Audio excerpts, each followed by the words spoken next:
Hello, everyone, and welcome to another fine episode of the Love Fruit podcast. We've got another special guest today, and today we're joined by Roger King. And for those of you who've been at the UK Fruitfest over the last 4 or 5 years, you know that Roger's played an important part of that event. Roger has been a counsellor for around 50 years. He's written a number of books, books often about love and about loving yourself. He has been at one point a professional windsurfer and has many other interesting stories and tales to tell.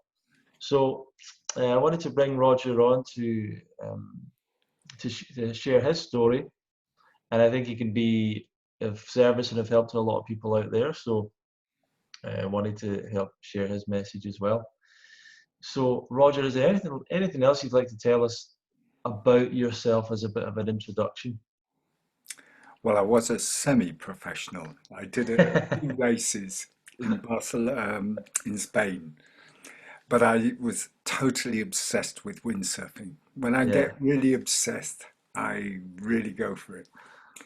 Um, well, really, I want to paint a little picture, and the picture is of a young boy, sort of born to two parents who got married in the war, Mm.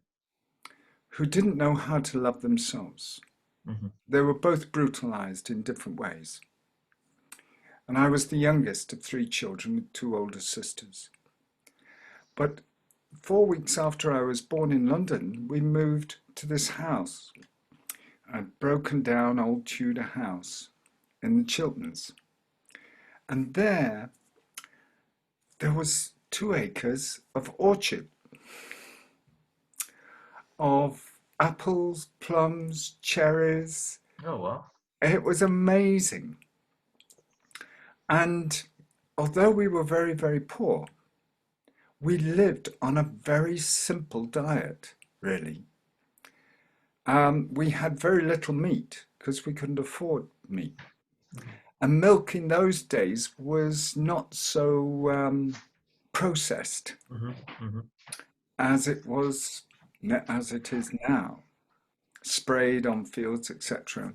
And the whole idea now of milk just turns me off, actually. Right.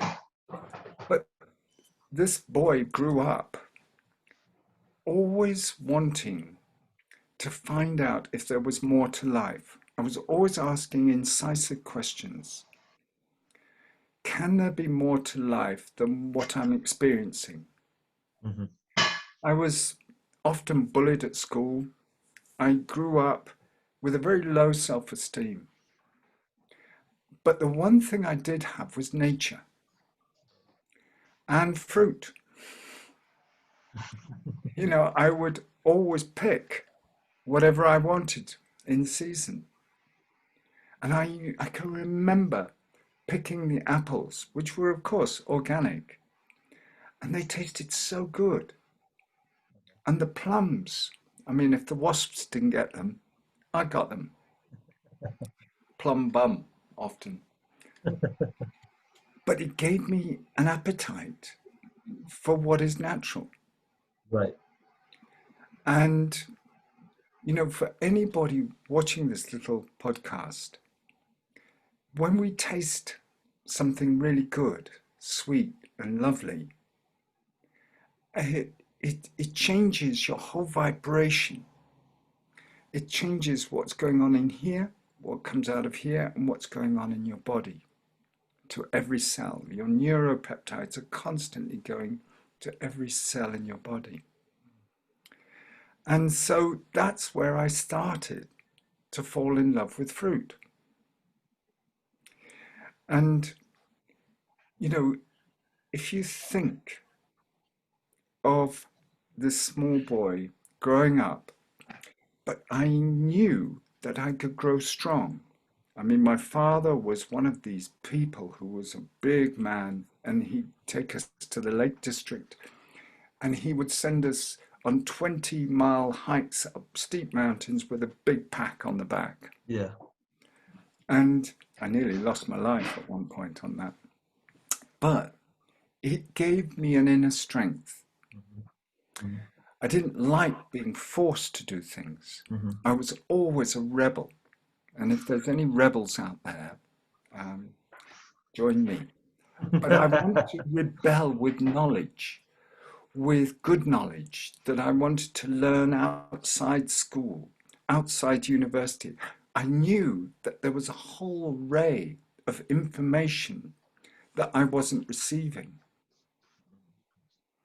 And it was really, I mean, I went through many relationships in my early life, always with this very low self-esteem, really. I always thought that out there I would get confidence in here, Mm. but I didn't know how until I met certain teachers,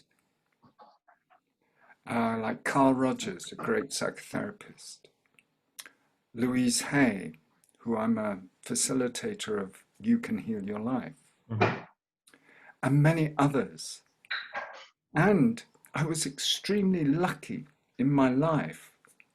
At certain times in my life, people came to me. The law of attraction brought people to me. I believe because I was always asking the question, there must be more to life than what I'm living. I was greedy for knowledge. I was greedy to find out how to use this mind, how to keep this body healthy, how to have. I mean, I was sent to church from very young to absolve my parents' sins, I think, with my two sisters. And I sat in the choir and I couldn't work out why the rich people sat at the front and the poor people at the back of a church. And although I loved singing and being in the choir and bell ringing and doing things, I always felt that what I was being taught about this concept of a God with a white beard looking at your genitals saying bad, I just couldn't believe it. And it was a sort of eye-opener when I just thought, I can't keep on sitting in this pew, singing these songs, reading the Bible.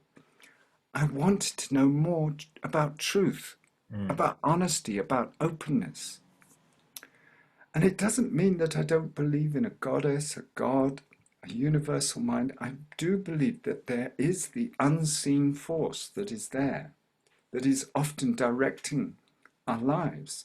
But we need to ask the right incisive questions to begin to attract the people, the knowledge, the books at the right time to us. And often we're not taught how to think. And I love Nancy Klein's book, Time to Think. It's a beautiful book. And the quality of our thinking and the quality of our emotional language is so important, our emotional intelligence. I was useless at school. I just was a daydreamer because when I was at home, to get away from my parents and sisters who were always quarreling, I'd go and sit in nature and watch the animals and just meditate on a tree. I didn't realize I was learning to meditate. And that was so exciting. Nature is so exciting. It empowers you from within. It's very difficult to look at a rose and think hateful thoughts, or to look at a beautiful ripe mango. That it's like we're connected. Our whole spirit is connected to nature, to the sky, to the stars, to everything. And so often our education cuts us off from that. A mechanistic, scientific, political education that sometimes washes our brain of that beautiful instinct that we all have of empowerment through beautiful fruit, through trees, through a blade of grass, a blade of grass knows how to do a blade of grass, but we humans often don't know how to do humans, Mhm. especially at the moment. We are being divided and ruled Yes. so often. And it's so uncaring, so unnecessary. So this boy grew up into a teenager, having love affairs, and but never felt lovable. Right. And then I went and lived with ex-prisoners in a hostel in Leeds, where I was surrounded by men who were completely rejected as children. I listened to their stories. I was only 16. I mean, that would never be allowed now. I went from one fire into another furnace, really. And I stayed there nearly 2 years, working in this hostel in Leeds. But it taught me a lot about, in deep inside us, there's this beautiful kernel of unconditional love, but it's wrapped up in so many barbed wire old beliefs we have about ourselves. Mhm. Because our subconscious mind has often been told you're bad, you're wrong, you're not good enough, you're not clever as your sister, you're too big, your hips aren't right, your face is not good, whatever it is. But these men taught me the beauty of feeling, the beauty of that they could, by talking, by being listened to, by being understood, they began to change their life. And that helped me change my life because really I could have so easily, if I hadn't met this man on the train that employed me as a community service volunteer at £1 tenner a week, Mm. he put me there in this hostel. And it was just the most amazing healing experience of an inner courage and an inner warrior love that I could find in myself. And I knew that I had to keep working on myself. I went into my first marriage, but still I wasn't truly aware. And I had a beautiful daughter, but I realized very early on I didn't love the person because I didn't love myself. I Mm. felt forced into the situation. Mhm. And so many people that I counsel often say to me, I don't know why I married him. Or I don't know why I married her. Wow, really? Yeah. And it's such a shame. We hide ourselves under these beliefs of what we should do, what we ought to do. But it doesn't find the true miracle we are. And one of my first books that I wrote was Love the Miracle You Are. And that was a wonderful way of exploring myself through some of my clients and my history to understand me to me. There Mhm. was a sort of two wolves inside me from the old story. There was one wolf that was really kind, loving, forgiving, creative. But there was this other tempting wolf that was so, how can I put it? It was so greedy. Mm. It was jealous. Mm. It was angry. Mm. And it was full of fear. And those two me's were having at times a lot of conflict. Mhm. And when I came to relationships, the law of attraction saw this, I believe, this conflict in me and said, well, are you willing to learn again from certain relationships? Are you willing to really grow? And would test me and test me. I see life as a series of lessons. Mm.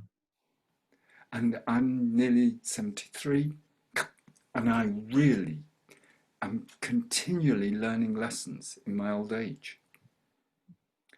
And I suppose one of the key aspects that I always wanted to do was how do I empower myself to take full responsibility for my life? Yep. instead of waiting for somebody to rescue me. Because I thought I was a victim, I wanted somebody to rescue me, and then I wanted somebody to persecute and blame. That triangle that so many people go around in their life. I wanted to break out of that triangle of just being a victim with a very heavy judge, internalized judge. And I suppose a big turning point was meeting people like Carl Rogers. I'm just reading his book at the moment called Becoming Partners, and there's one chapter in there that if anybody can get it, it's called Irene and 3 Marriages on One Growing Person. And that chapter where Carl is listening to her, she seems to unfold so many different layers and conditioning, and the healing quality of the climate that he listened to her in helped her really develop such insight, which I would have loved to have known years ago. Mm. And so many people, so many of my clients also, and I often recommend that chapter, that they read it and reread it. And it's lovely when people do and they get it, Mm. they really imbibe it, they take it in. Because we all have different ways of learning. And some of us are very cerebral, left-hand brain, but others need to experience it deep inside ourselves. And I love it when people, and I was working with somebody yesterday in London, and he's in a very tough profession. And he's just wonderfully beginning to experience his own inner love for himself because he's in a very brutal occupation Mm. and had a very tough childhood. And it's lovely when that thirst of who am I? Why am I here? What is my purpose? Is unfolding in a person. And I love that process. And to me, when I met you, Ronnie, I'll just switch my phone off. Sure, sure. When I came to the UK Fruitfest about 7 years. Oh, hello, Ronnie. Yep, still here. Oh yeah, my computer. When I met you at the UK Fruitfest, I was a rather resistant person, thinking, is this some sort of cult of fruitarianism? Because I've been through many cults myself, different, but they all taught me something Mm-hmm. because they taught things outside the system. Mm-hmm. And to me, sometimes conspiracies and cults can be informing if you have a discerning mind. Right. Your own, and you think in your own mind. Right. It's good sometimes to be around different people who challenge your beliefs. And as long as you don't get sucked totally in and you feel always inadequate, Mm-hmm. they can be abusive. And that is something I've seen in religions. I work a lot with people who have been abused in different religions Right. that have said who's lovable, who's right, who's wrong, Mm-hmm. Mm-hmm. and made people full of fear and guilt and shame, which is such a shame in itself. But when I came to the UK Fruitfest with Karen, I was resistant.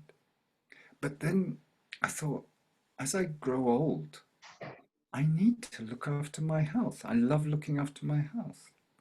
And when I listened to Doug and Anne and Chris and Melissa and various people and yourself, I thought they know something I don't know at this point in time in my life. I need to really begin to study and learn about how my body works, I know a lot about my mental diet, Mm-hmm. but I need to also look at my physical diet. Mm-hmm. What is Mm-hmm. good for my cells? What is good for my blood, my organs? If I'm going to live in my old age with some degree of excellence, that's not perfection, but some degree of energy and vitality, it was really important that somehow I'd attracted Karen into my life after my second marriage went wrong. I had a great second marriage, and I have peace with all my relationships now. And my families, two families, are Mm-hmm. great friends. Tomorrow we'll all be together, Great. which is lovely. And so I was seeking this information. And really, I suppose the old memories of being a child picking an apple off a tree, and plums and cherries, and the vitality that it gave me as a kid.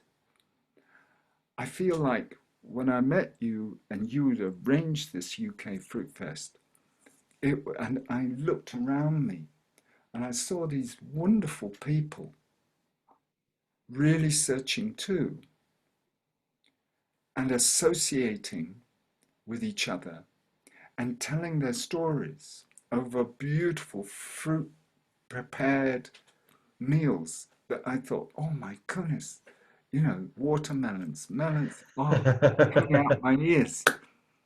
I was greedy for that, but I was greedy to hear people's stories, to Yes. hear the talents that they had inside them, Mm-hmm. and to feel their vision, their dream, to feel it, to know that they wanted to live a different life. Yes. They wanted to find out about relationships with food, with people, with spirituality, and I saw a real earnest desire to think outside the box. And that I love. When I meet people like you and others who think outside the box and act outside the box and commit themselves and be consistent. My old Buddhist teacher used to say, Roger, are you consistent Right. in doing something good? Or are you just going to be a pink fluff of air? He was brutal, but he was loving. And I saw the consistency was really important. And I think that over the years, like reading this wonderful book that by Anne Osborne, Yes. that's now 120 quid on Amazon, brutal organization. It's a wonderful book because it just gives you so much information.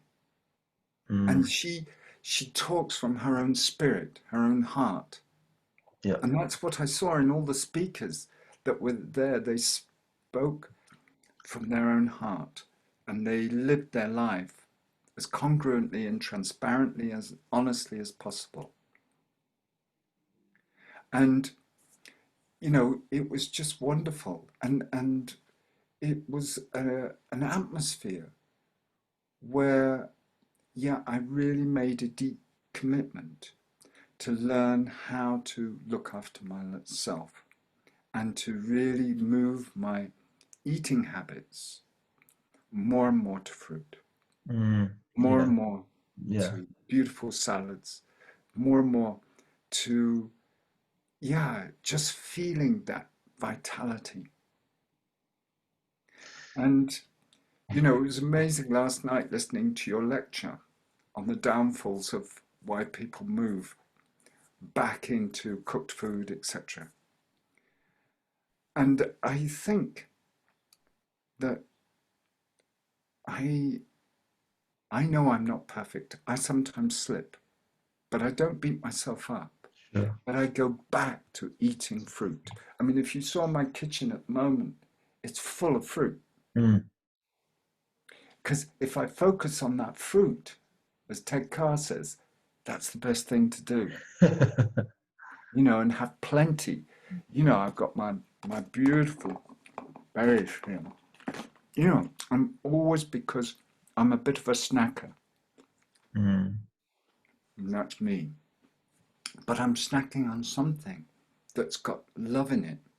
I think it was Arnold Erhart, who said, "It is farcical, not to say pitiful, to pray to the Creator for a miracle healing, rejecting and disregarding real divine food, the Mm. fruits of the paradise, the bread of heaven, and instead of stuff your stomach 3 times daily with harmful prepared food manufactured by man for commercial purposes and never destined by the Creator to be man's food at all."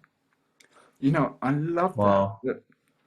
Wow. And so many of his quotes in the back of Anne's book are they just rivet me Yeah. back into wanting to rely on fruit and good vegetables. Mm. So Mm. let's ask a few more questions. I mean, you've had a fascinating life. There's a few things I want to ask you about. Actually, quite a number of things. One of them is, I know you've had a life of fitness. You've always been active, and I'd like to learn a bit more from you about what that means. And also, you became a dancer. I don't know if that was later in life, but you do teach these dance classes. I'd like to know about that. Mm. But I'd also like to ask you about early on in life. You've had a number of sort of quite interesting, maybe spiritual type experiences. I know you nearly fell off a cliff one time. I wonder if you could tell us that story. Yeah. Well, that was in the Lake District. And I used to love running up mountains. Um, and I didn't realize how strong I was, but I'd run ahead of my family. And I was probably about 8, 9. And I went up the side of, I think it was called Saddleback Mm-hmm. Mountain. And I went up, and I'd come to the end of this path, and I grabbed hold of this rock. And there was a complete ravine down there. And suddenly the rock came off in my hand. And then, as though it was some sort of miracle, and it may sound strange to your listeners, but a voice came inside my head saying, "It's not your time yet. You've got too much to do." Bang! And put me flat. It was like this wind and pushed me back onto this mountain. Yeah. I was pretty nervous after that. But that whisper has stayed with me in various times in my life, especially when I meditate in the morning, when I slow this chatterbox down. Meditation for me is when we slow this down and we get a whisper from deep inside us to the universal mind Yeah. that is always wanting the best for us. Often I disagree with it, but that's my resistance sometimes. But if I follow it intuitively and I write it down, it's amazing what wisdom and discernment comes to me. Sure. So that was a very, very first. And the second one was really diving in to a dolphin when I was a windsurfer. And that was when that dolphin, and I just immediately fell in love. I looked into its eyes and it looked into me, and it could see me and I could see it. And we just played for a whole week. Wow. I would go in for 2 or 3 hours each day. Where was that? That was Amble, north of Newcastle. Oh, wow. And the dolphin I was a member of Dolphin Watch, and Horace Dobbs had gone up the week before and taken a fisherman's hook out of this dolphin. Goodness, yeah. And the lightkeeper, in those days we had lightkeepers, and the lightkeeper had asked Horace to come up to do this. And Horace just put it out that there's this dolphin that may want to swim with people. Wow. So I was up there with my young family, and people would just watch, and then some people got really keen and jumped into it. It was amazing. But sometimes the dolphins swam right away from people. It's really interesting, the vibration that some people gave off. And the other vibration, it sensed whether there was harmony and peace and safety within you, or there was anger, fear, and something. And it would just swim off. But it would allow me to put my arms around it, and it would take me right out. And that was, I found out more about the feeling of ecstatic love in that Wow. week than I've ever experienced, I think, before or since. But I knew that I had this ability in me to love life instead of criticize and blame life and the cards I've been dealt with. It was the beginning of learning how Yeah. to forgive. Yeah. Forgive my parents, forgive people who'd hurt me, but most of all, forgive myself. So a dolphin was one of your important teachers? Yeah. Wow. Fascinating. Tell me about some of your other teachers, and I know you've had a few interesting teachers over the years. I think when I met Louise Hay, when my dearest friend had died, Alex, who taught me windsurfing, by the way, he was a lovely, lovely man. And he was a great counsellor. And he just died one day walking up a hill, going into a client's house, and suddenly had this massive heart attack at the Oh, age of geez. 65. Mm-hmm. It was so, so sad. I was mortified. And I came back to his funeral the next day. I was in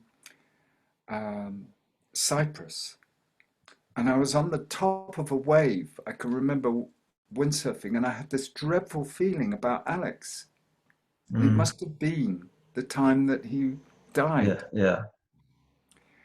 Anyway, when I came home, my ex-wife rang me up at 4 in the morning and said, Alex has died. The funeral is today. So I went to the funeral, and I can remember listening to the eulogies, and I just suddenly broke open my tears, because I was always taught, don't cry, big boys don't cry. Yeah. You know, be tough, be macho. And I can remember I cried for a month. I couldn't stop crying. Wow. But one day I just got into my old wagon and went to the library in Wakefield where I lived. And this set of tapes by Louise Hay came out, CDs.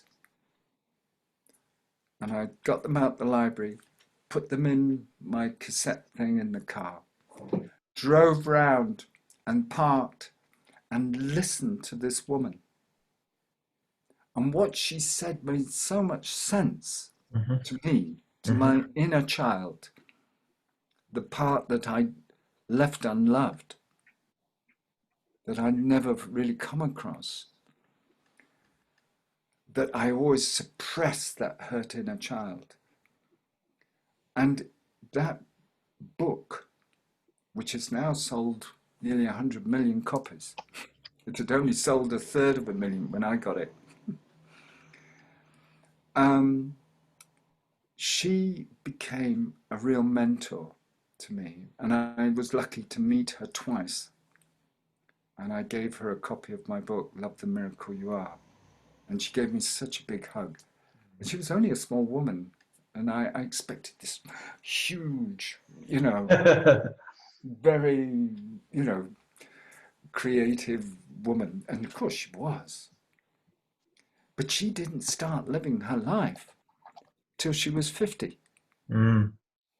Her story is so fascinating to read, and it's touched so many people's lives. That her own story of being so brutalized, sexually abused, having a child that she had to give away, etc. And she thought she was unintelligent, useless, Mm-hmm. until she attracted people who gave her certain gifts. But the biggest gift that she got, she went to a Science of Mind service, and she heard one thing: when you change your thoughts, you change your life. And she grabbed onto that affirmation and she started to learn. And she became, well, a teacher. She's created Hay House. She's died 2 years ago, but she's created a self-help organization, the biggest in the world. Mm-hmm.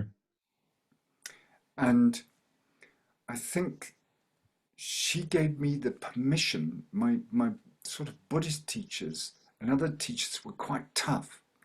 She gave me the permission to be kind to myself Mm-hmm. and not be brutal Mm-hmm. with truth. Sometimes we can be brutal with truth, and that makes a person feel Mm-hmm. fearful Mm-hmm. and ashamed, not good enough, which then, goes back into that terrible belief that often I see in my clients is, I'm not good enough, or I shouldn't have been born. Which is such a shame, those beliefs. And they have a whole array of agreements around them, those two beliefs. So she was very important. Don Miguel Ruiz was another important teacher. The Four Agreements. Yeah. And he's actually written a book, The Fifth Agreement,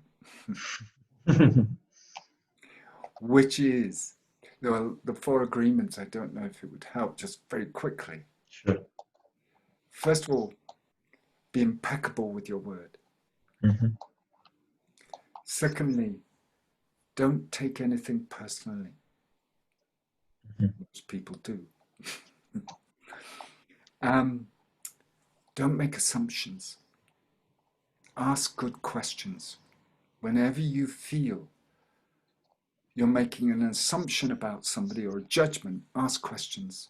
When you're in a conflict situation, in a marital or lover relationship, or with a boss, ask incisive questions that help them dissolve your assumptions, your negative assumptions about them. Yeah. And the fourth one is to always do your best. We know that we won't always do our best. We will slip, we will slide, but don't beat yourself up. Mm-hmm. Mm-hmm. And then the fifth agreement is that, and this is very poignant to me, when you listen to a person's story, you know some of it will be exaggerated.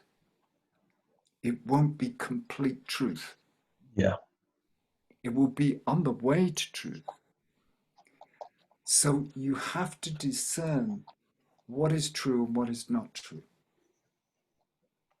And you need to be prepared to understand that people, as they risk sharing themselves, risk being more and more transparent, they will make certain statements about themselves that aren't true. Mm. Because of all our conditioning, the agreements that we make with ourselves, and have an awareness that the truth will come maybe later. Yeah. And for me, I don't know if you've ever heard of the Johari window. No. Joseph Luft and Harry Ingham, two psychologists, had this idea of a window, and you quartered that window. There's part of me that you know and I know. I'm wearing a red scarf, I've got glasses, I've got white, horrible hair. No, I shouldn't say that. But you know certain things about me. You can see it. Sure. Then there's part of me that you know that I don't know. Wow. You see things in me that I don't know. Then there's part of me that I know, but you don't know, that I keep secret. Now, if I'm going to expand that window into its full potential, I need to be able to get feedback from you, if I trust you, to give me feedback on what I am, what I'm good at, what my talents could be, and be able to trust and listen to you, to expand that front sort of portion. And then I need to trust you to be more honest about myself and be able to say what really is going on in me. Yeah. Now, the thing is, that also expands the last section that's hidden to you and to me. It's my potential.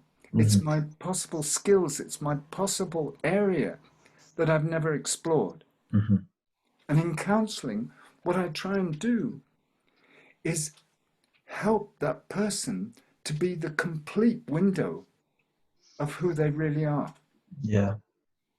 And that is such an exciting process, but it requires deep trust, deep listening, incisive questions that are not too threatening. It needs spending time, real time with that person. Yeah. When I've changed the most, it's when somebody has spent real time with me in that window and built a whole area of something that they didn't know, I didn't know, and a deeper insight has come into me Yeah. Yeah. about who I am, why I'm here, what's my purpose. Don't know if that makes any sense. Yeah, it does. It's very interesting. Um, you've well, something I want to ask you about. You work as a counsellor. Mm, I'm interested in knowing these issues that people have, that people come to you for. mm-hmm, I don't know if it's, don't know specifically, but people are depressed, people are anxious, people are disconnected, mm. um, probably struggling to make relationships with people and deal with things like that. In Mm. your perception, what are the main issues that people have out there? Why do they happen? Why do humans have these um, emotional, psychological issues? What a question. What a question, Ray. That's dropping me in the deep end. I think first, our subconscious mind has been conditioned to believe certain beliefs about ourselves. And if those messages that come into our subconscious mind past our conscious mind are highly negative, highly limiting, those beliefs will be played out in our life. Like big boys mustn't cry, girls aren't tough enough. Those such limiting beliefs. Um, oh, you're not as clever as your brother. Yeah, The amount of beliefs that go in to that subconscious mind, the subconscious mind never takes a joke. It will always accept what it is hearing, what it's feeling. Mm-hmm. The conscious mind, though, if you can begin to create a climate where the conscious mind can relearn, feel safe enough to reprogram those limiting beliefs, you can create an inner discernment, an inner wisdom, an inner way of using the law of attraction, because whatever we think and whatever we say goes out into that universal mind and comes back to us as experience. That's what I believe. So the more I change those limiting beliefs that I have about myself, the more I can really move my life in a direction that doesn't lead to depression, that doesn't lead to suicide, that doesn't lead to continued failed relationships, that begins to feed us with something that is nutritious on a mental, emotional, physical, and spiritual level. All those levels need to be healed to some extent and aligned. So I think that when people understand how their mind works and how they can realign and go into that old set of beliefs and change them gradually, then drugs, alcohol, addictions to sex, whatever it is, we build an immune system, mental, emotional, physical, and spiritual, that really says we are powerful. Mm-hmm. And I take full responsibility for my life. I don't expect doctors, psychiatrists, others to come to me and tell me who I am Mm-hmm. and Mm-hmm. give me drugs. I am responsible for my life. I'm an empowered person. It doesn't mean I'm better than anybody else, but I begin to radiate a sense of harmony and peace. And you know, Ronnie, if somebody comes into the room, you can either pick up two sort of vibes. One is, oh golly, oh, I don't know if I want to be around that person. Or there is a person smiling who is really feels transparent. You think, oh, I'd like to get to know that person. Mm-hmm. Mm-hmm. And often in aging, I deal a lot with dance and through my practice with older people who are very scared, who are very depressed, who are very down at the moment, and who are listening to the radio, to social media, and sometimes I get hooked in with that. Mm-hmm. But it's so often negative, and so often it's the same sort of stuff that's going into that subconscious mind that went in early on in childhood, Yeah. of fear, of guilt, of resentment, which is old anger, which is shame. Those four elements so often block us from really loving ourselves, accepting ourselves, and beginning to be an empowered person in every area of our life, in relationships, in work, in our relationship with money, our relationship with giving, really serving others, because we're also worried about ourselves. We forget other people. But when we're really empowered, we touch other people, hopefully for good, not for bad. Don't know if that makes any Yeah, sense. it does. I've got a tough question for you. Thanks. Actually, maybe you'll find this an easy question. What is your definition of love? And if someone says, I love you, if you say you love yourself, what does that actually mean? I think we're here to learn unconditional love. Mm. We can't take our bank account. We can't take our car. We can't take our house. We can't take this body. But what we can do is take our capacity for love, unconditional love, where we begin to stop comparing ourselves with others.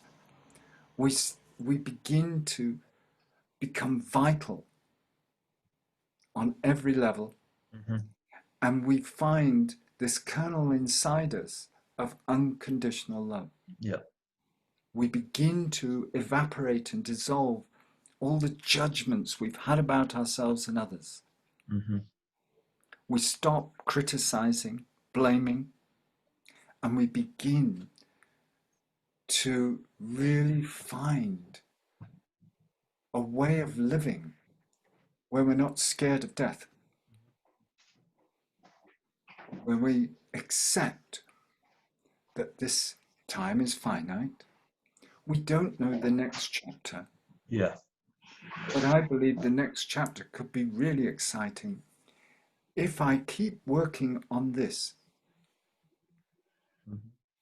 whole miracle that I was given in this life.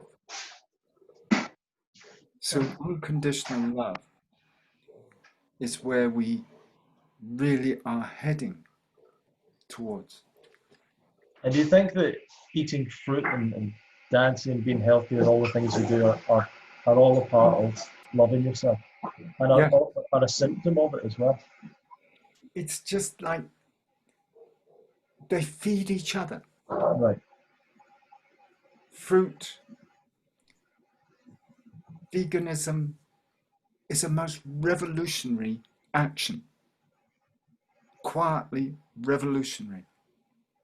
If everybody became vegan and gradually raw vegan over the next 20, 30 years, it would make a significant difference to our world. We'd be far more peaceful inside. We'd be far more connected to nature. There would be some people that would protest, some people work with the homeless, some people need to help different countries. We all have skills.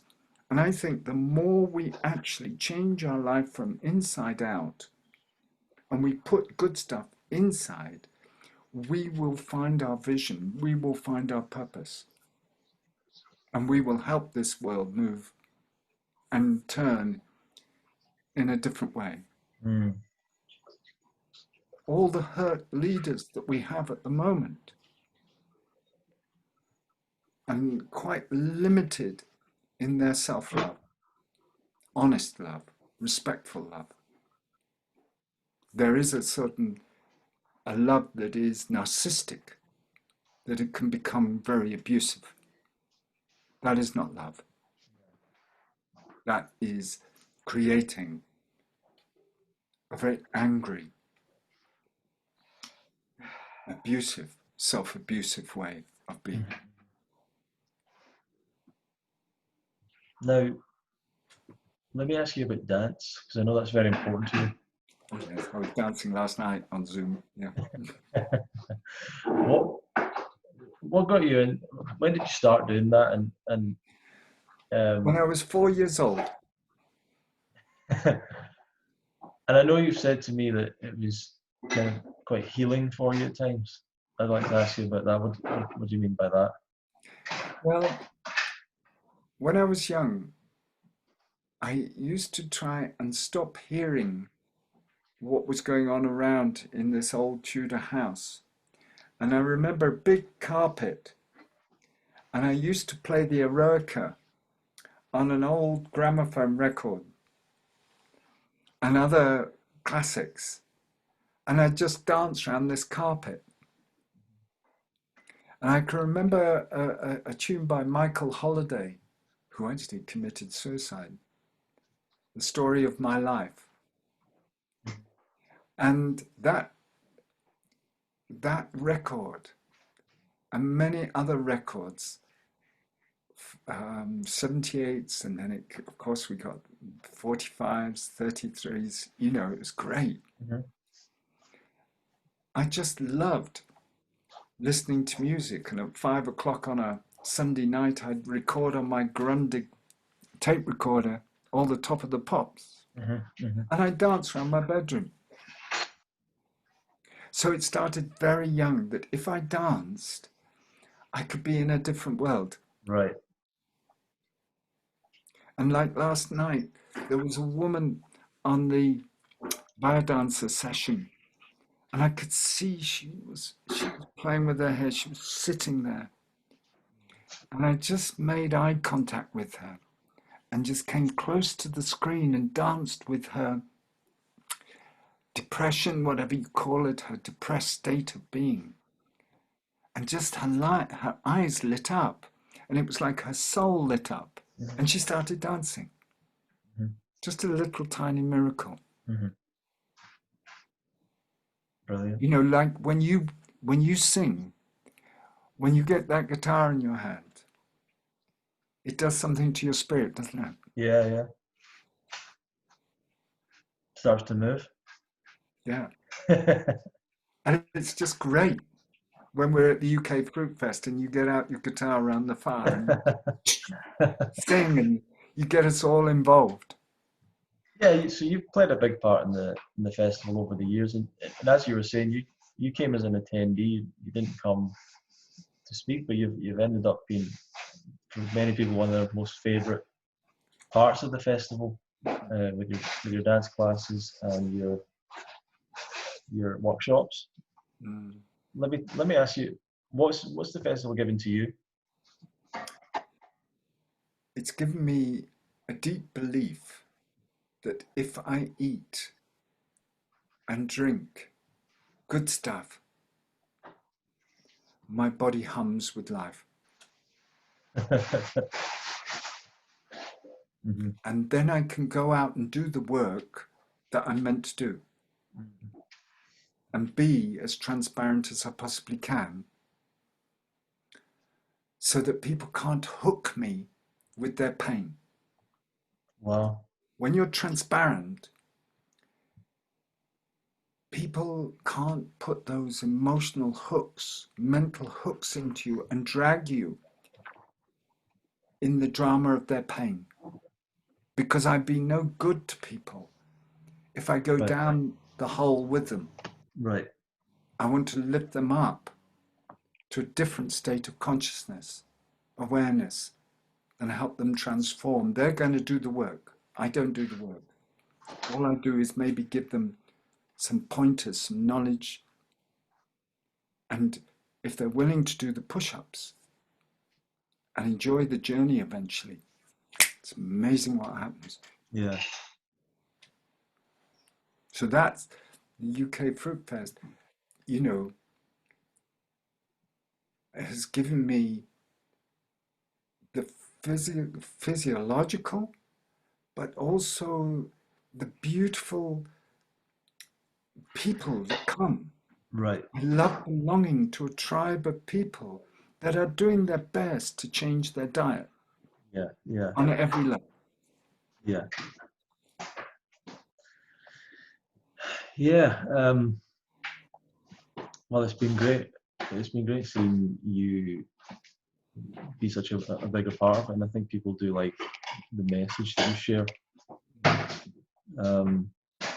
Why do you think that it resonates with so many people? What you have to share? People are searching. They're really searching. They're asking questions about every area of their life. They're about their work, about how they're going to live, how they can lose weight, how they can stop themselves getting cancer, having heart attacks, etc. They're asking all sorts of questions of themselves. And I think that those questions will bring them to people like you and many others to be a guide for them. They will push against you. Well, I love it when people come in and say, you're going to be your worst client. You'll never change me. And I say, no, I'm not going to change you. You're going to change yourself. They don't like that answer. Yeah. And it's just lovely that people have this resistance in them to loving themselves. And I say, love your resistance and then you'll move it. If Wow. you hate your resistance, it'll stay with you like an anchor. I often forget, Roger, how strong the negative emotions are in a lot of people. And not that I don't have negative emotions, but I forget what it's like for some people, where the way that you're saying, it's almost like it sits in them like like an anchor, like a hook. Mm. Speaking to someone recently, and I was surprised. Just the idea of making a change in their life or trying something different, it caused so much fear, and I could feel them almost shaking, the fear of it, the anxiety, and I forgot that so many people are living with that kind of level of charged emotion just within them all the time, always controlling their behavior, Mm. always limiting how they are around other people and things like that. Mm. With your work, let's talk about that a little bit. How do you, how what exactly do you do to help people? And maybe we'll talk about, where people can go to find out more about you as well. But what is it you actually do to help people?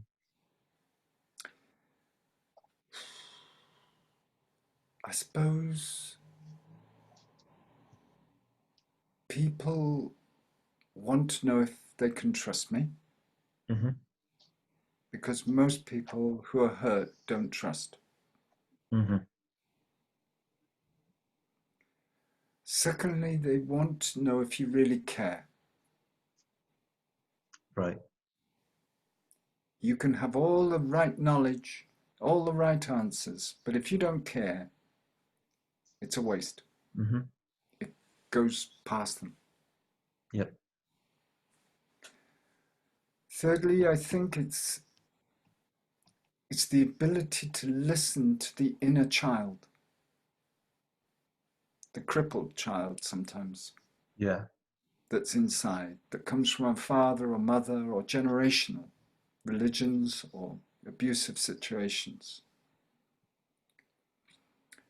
Four is to teach them to express their feelings in a safe way instead of being sectioned and put into a mental hospital, but to be safe to have those feelings. But then say, if you stay in those feelings, you will keep on creating the same sort of relationships Yep. because everything is a mirror. Yep. Every person, every relationship is a mirror of something that you need to work out within yourself. And I suppose the biggest thing is to help them to forgive themselves and those people, as I said earlier, who have misunderstood them, who didn't know who they were, and gave all those negative messages or often physically abused you, Yeah. sexually, emotionally, spiritually. Hmm.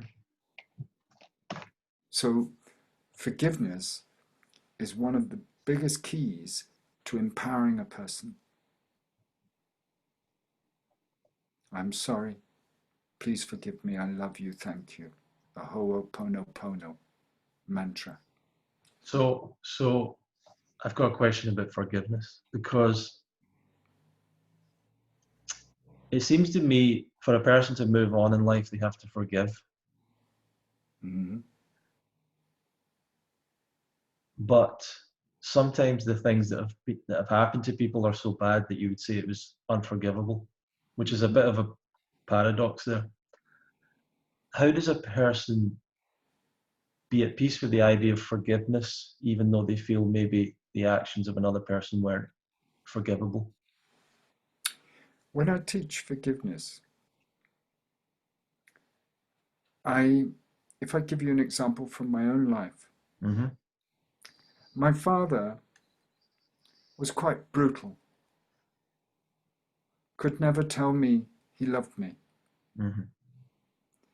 He was unable to express any real feeling of trustful love to me or to other people often. And one day I sat down with him when he was getting older, and I just said to him one question: how, Dad, was love expressed in your childhood? Mm-hmm. And then I kept my mouth shut. He nearly dropped his cigar into his drambuie in front of this log fire. Mm. And he started to cry. Wow. Because suddenly he said, well, my father was always at work. And my mother drank a bottle of sherry or wine or whatever she could every day. And she was drunk when I got home from school. I made my own. And he went on and told me his story. Wow. One of the biggest questions, I say, if you really want to learn to forgive somebody who's hurt you, who is alive still, ask them, how was love expressed in your childhood, in your early years? Yeah. And listen. Mm. And when you know Mm. what a person has been brought up in, it gives you an inner understanding. It doesn't necessarily mean you forgive what they did to you. You don't forgive the actions, but you begin to see the person Right. underneath all their barbed wire actions. And you begin to forgive the person, Mm-hmm. the crippled child in them. And that's something that I'd love to see on television, is television using where somebody who's planted a bomb meets the victim of that bomb.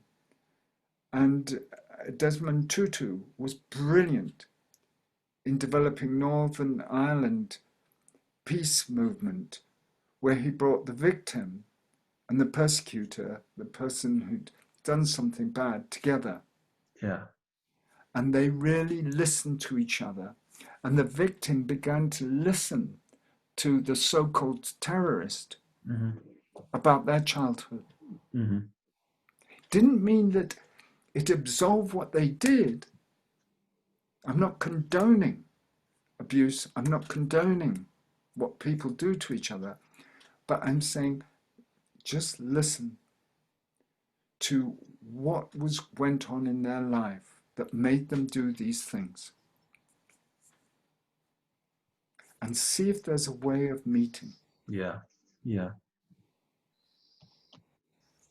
Amazing.